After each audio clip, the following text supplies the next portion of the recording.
Yeah, yeah. I know back before your last fight, you had a lot of questions coming at you about the whole union thing. We haven't heard much in the last, couple months about that. What is going on with that? Have you even talked to those guys much since that original meeting?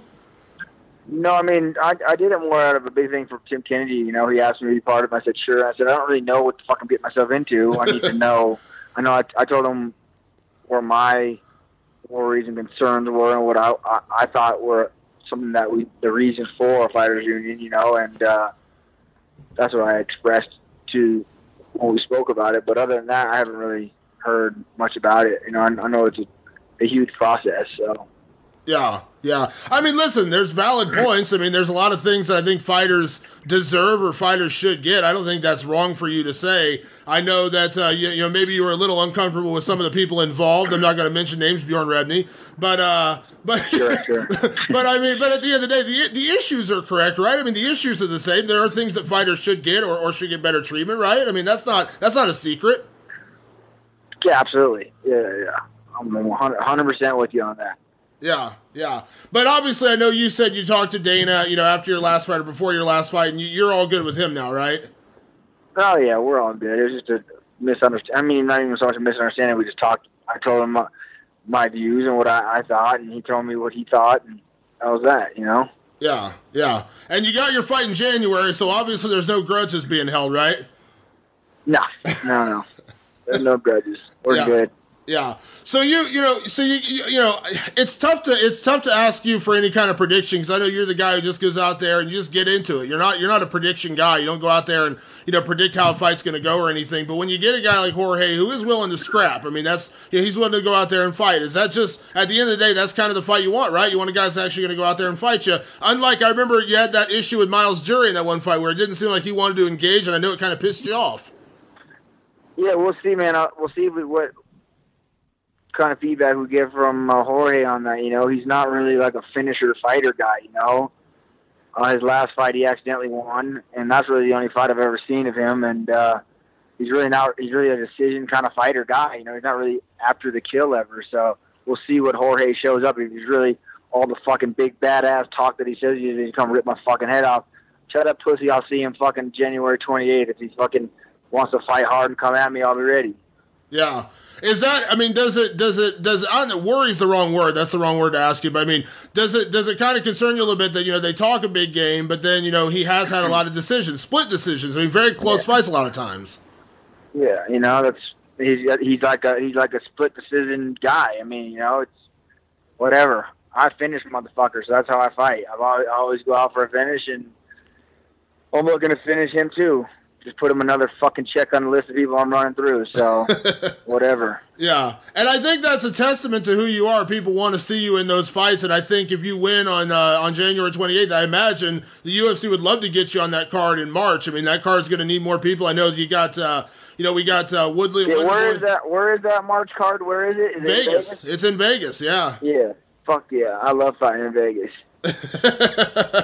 So we're talking 2017. We're talking at least 6 fights and maybe a title fight somewhere in there, Let's right? do it. Fuck, if we can get 6 fights in 2016, my coaches will be happy, I'll be happy, and we'll get a title fight and defend that bitch 3 times. We'll be good to go. I love it. So yeah, I'd like to see it, man. I think you against the winner, Woodley Wonderboy, you against Damian Maia. There's a lot of good fights out there for you. That's what I'm saying. Yeah, I mean, I don't. Whoever, man, doesn't matter. If I can fight in March. I mean, I know the title fight, they're going to be fighting in March, so we'll have to get a number 1 contender. So hopefully Damian Maia will fucking want to pull the trigger and not just keep waiting. Or Robbie or whoever. Whoever's above us. I don't even care. Yeah, I don't fucking give a shit. Yeah. I know you don't take personal jabs at fighters, but does it not, again, I'm saying bug you. I know it doesn't bug your person. I know you really don't care. But I mean, sure. But does it annoy you when you hear like, because I know, Nick Diaz was offered Robbie Lawler, and I know for a fact he turned it down. Damian Maia was offered Robbie Lawler. He openly admitted he turned it down, and they're just kind of sitting there, whereas you're staying active. And I mean, ultimately, I feel like that's your chance to leapfrog these guys. They're just kind of sitting there. Diaz turned Robbie down. Fucking Maia turned Robbie down. You know who didn't turn fucking Robbie down? Me. I said, fuck yeah, bring that shit on. Yeah. So, yeah, that ain't no scare me none. I love Robbie, but shit, come on. Yeah, well, hopefully if everything works out in this fight, maybe you or Robbie or you and Damian Maia in March. I know a lot of people would pay to see that. I would way rather fight Robbie for a title fight because it's going to be one hell of a fan expected ass whipping fight. Plus, I'd like to have the title and get the brain damage after the fight. You know what I mean? Because that's going to be a for sure brain damage fight. If you're going to get brain damage, you better damn well earn it, right? Yeah, that's what I'm saying. With my lack of head movement and Robbie's punch combination, I need something going on here. So. I love it. But yeah, it is what it is. He's gonna have to see me in the ring in a couple weeks. So, what do you think of Jorge? I don't know really much about the guy, to be honest with you. So I don't really have an opinion of him. Yeah. When guys are saying crazy things to try to land a fight with you, is that just the wrong attitude to have? I mean, you're not a guy who typically has said bad things about your opponents. You go on like a crazy rant outside of maybe when Conor McGregor was talking trash or anything. I mean, is that just the wrong approach to try to get a fight with you that way?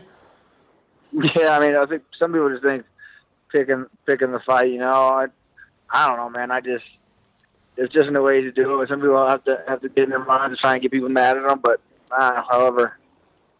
Yeah. You obviously you had a very good 2016, man, going out there and kind of tearing through the welterweight division. Everyone, of course, after you get a couple big knockouts, couple big wins, immediately everyone starts putting you in that title contention again. I know you've always been a guy who just wants to go out there and fight. How much do you care about that at this point in your career? Do you still care about titles? Do you still care about championships? Not so much, man. I just care about keep on fighting. I know they got the Woodley Thompson's fight coming in March. I wouldn't mind to get a number one contender fight in March also, maybe on that same card, and then fight the winner of those two. So, yeah, is it more about opportunity, or is it more about getting the championship? No, just it's more about just keep on fighting, man. I don't want to sit and wait. So I just like to stay busy, bro. I was going to ask you, you're fighting in, it's kind of funny you said that. You said you're fighting in Denver. I was like, so what are the chances you're going to fight in Brooklyn like 2 weeks later? Is there a chance? Yeah, right. If I could, I would. But otherwise, you think March, that would be a good timeline for you if everything goes well? Yeah, absolutely. What is it, because a lot of, it's funny, and I'm sure you see this, a lot of fighters, I talked to somebody today, they're like, I want to have a schedule like Donald Cerrone. I want to fight as often as Donald Cerrone. Do you think you've kind of changed the sport in a little bit with your willingness to fight? Because people are saying that all the time. I talk to fighters all the time. They're like, I want to have a schedule like Cowboy. Do you get a laugh out of that? That people are trying to, you've kind of created a style in mixed martial arts where people want to do what you do. Yeah, man. I mean, the days of fighting once or twice a year, that shit's over with, man. Let's go. Let's run it. I mean, we're healthy. When I first started kickboxing, I'd fight every weekend, like all the time. So, just that's what I'm used to. I've always been that way. And all the people that say that, they don't really mean it. They're just talking out their ass. But they're like, I don't want to fight anyone. I want to keep busy. Then they get the call and they're like, ooh, never mind. Yeah, it's funny. So, yeah. Yeah. Dana says that all the time. He says you'd be surprised how many people don't take fights when they're offered them. I'm assuming you're Not never me. you're never not one a of the... fucking chance. No, fuck no. So if your phone's ringing and you see Dana's number, you're accepting whatever he's throwing at you. Absolutely, yeah. All I want is a date. I don't even care about the who. That's always been. Just tell me, like, hopefully they give me a fight in March. That's all I need. Just tell me the date. That way I'm ready. I don't care who you give me. So, yeah, I'm ready. Yeah. Does it, not that it bugs you necessarily, that's probably the wrong way to put it, but when you hear fighters say that, I'll fight anyone, anywhere, anytime, and that's not necessarily the truth, do you kind of chuckle to yourself a little bit saying, because you will, and when do you think that's maybe why? We see it all the time with that shit. People saying they'll fight anybody, all they want to do is fight, and then they get offered it and they don't, or they get on social media and try and call fighters out, and it's like that. None of that shit works, so... They just want it. Yeah, I do chuckle to myself a lot about that. Well, and I think that's part of the reason why you're able to stay so busy, because I think the UFC knows that you really will accept anyone, anywhere, anytime.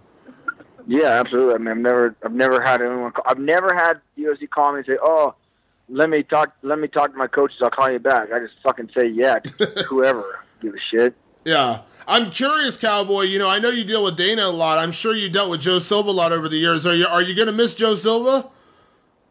Yeah, I don't think Joe's going anywhere.